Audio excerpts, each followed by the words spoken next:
So I took higher ordination in 1990 in England, and as is the custom, you're asked to live with a teacher, an acharya, or in Thailand they call ajahn, for 5 years as part of one's nawaka, one's as a newly ordained monk.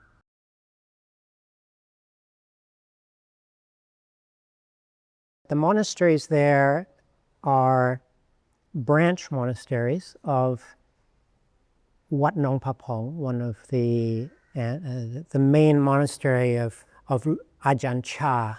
It was one of the great meditation or Buddhist masters of the last century in Thailand, part of the Thai forest tradition.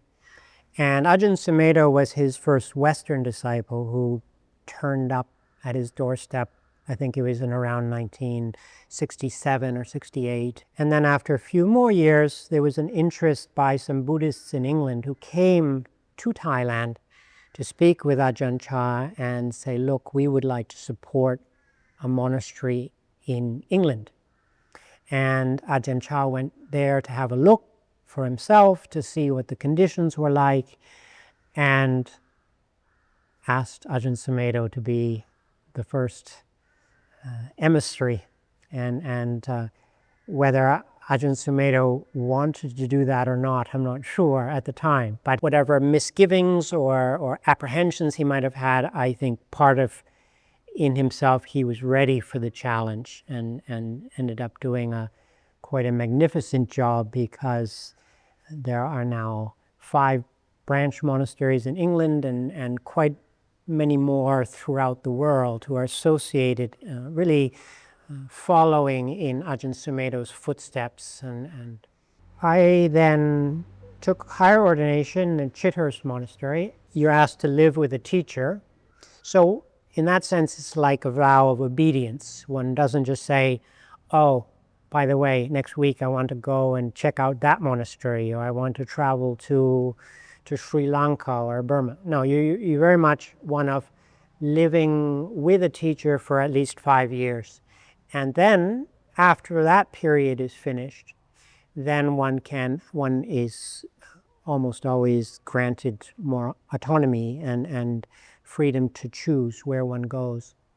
So I spent those 5 years up at Harnham Monastery up in Northumberland, not far from Newcastle, with Ajahn Munindo.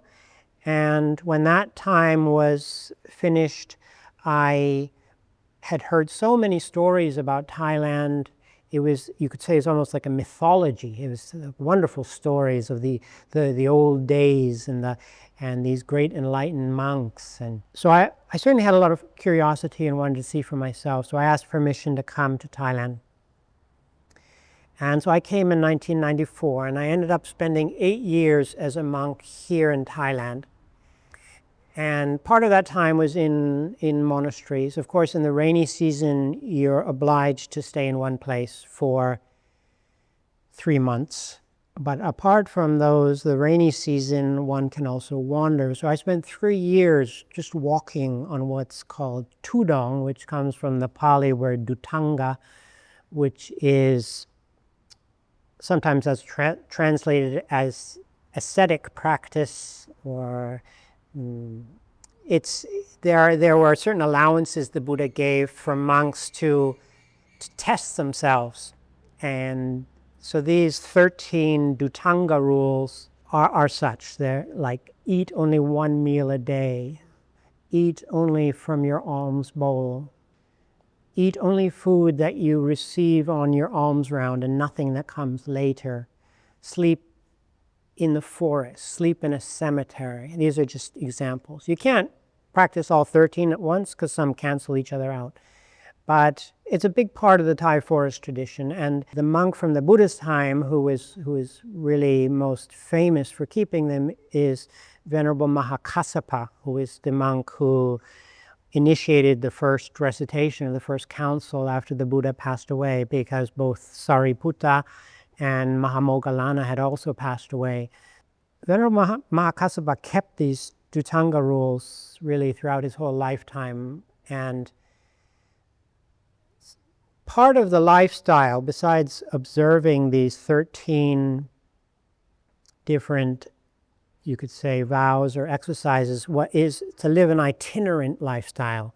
So not to be tied down to one place. And of course, 100 years ago, because Thailand was mostly forested, that was easy to do. In fact, I met one monk who walked from Thailand to Tibet, because boundaries, also national boundaries, customs and visas and passports were not really that strictly enforced. Now, of course, it's more difficult to travel between countries, but it's also more difficult to find pristine jungles. So life has changed, and even at the time of Ajahn Chah himself is a good example where at a certain point, perhaps he was only in his 30s, he was ordained young in his early 20s, but he established Wat Nong Papong and stayed in one place. So it doesn't mean that the forest monks cannot have monasteries or stay. In fact, nowadays, basically, they all do. There are some, like the grandfather of the forest tradition, who's known as Ajahn Mun.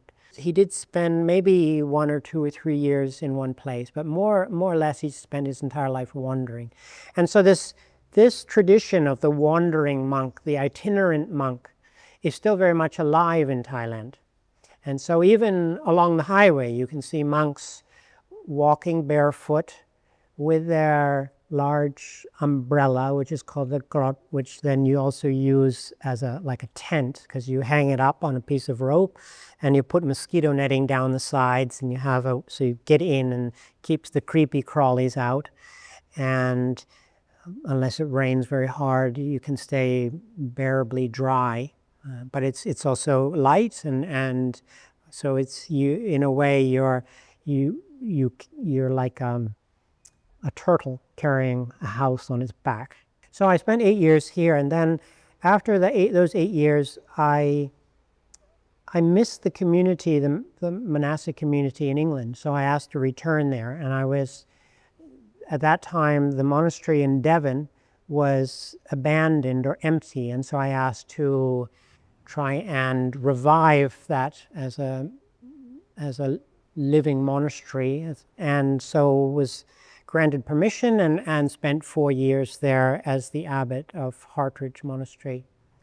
And then in 2007, due to ongoing poor health, I decided the best for me would be to step out of the robes, to disrobe, and to live as a layman, and see if a change in diet and amongst other factors would improve my health.